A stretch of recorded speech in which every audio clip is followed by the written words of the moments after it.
Ce dont on va parler aujourd'hui, c'est une affaire immonde, mais qui, bizarrement, ne fait pas la une de tous les médias mainstream.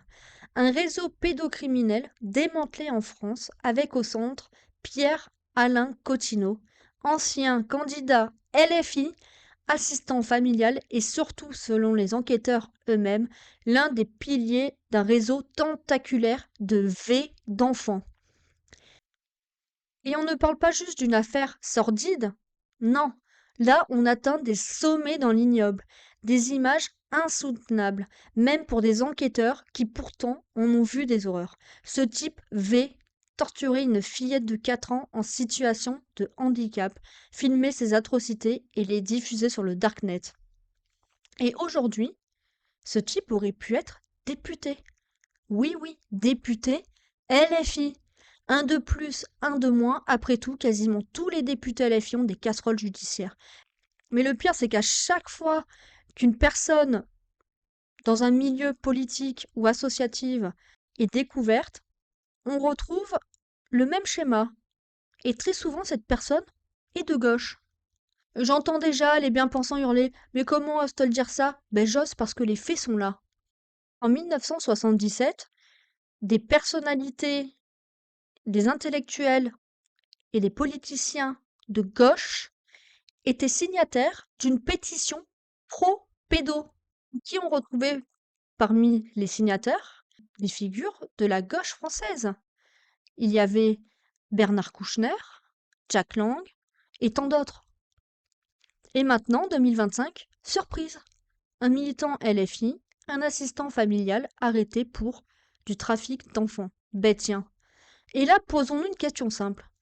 Qu'est-ce qu'un homme célibataire de 32 ans fait dans l'accueil d'enfants en famille d'accueil?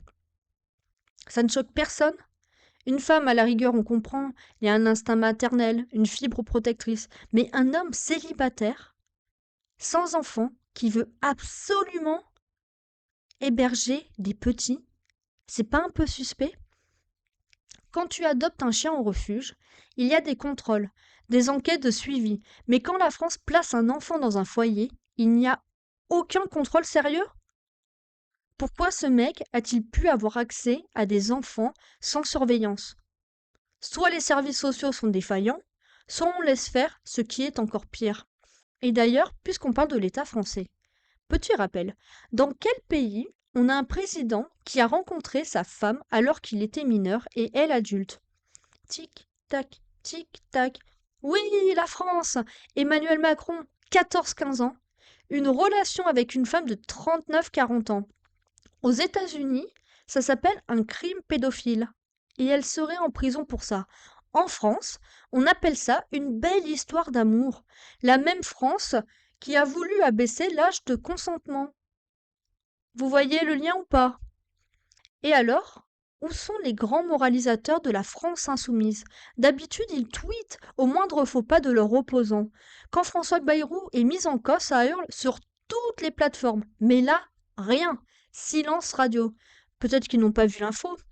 Peut-être qu'ils sont en train de chercher une justification. Parce que bon, on sait comment ça marche dans ces milieux-là. Ah, c'est pas de sa faute, il a eu une enfance difficile, on va le soigner, il a un problème psychiatrique. Et puis, l'enfant, est-ce qu'il a pas un peu cherché?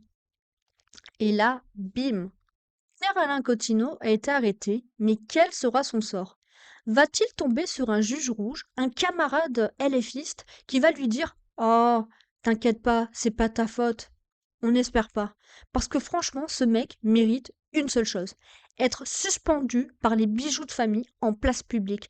Et encore, c'est une sentence bien douce par rapport à ce qu'il a fait. Mais la vraie question, c'est combien d'autres comme lui sont encore protégés par ces milieux politiques et associatifs?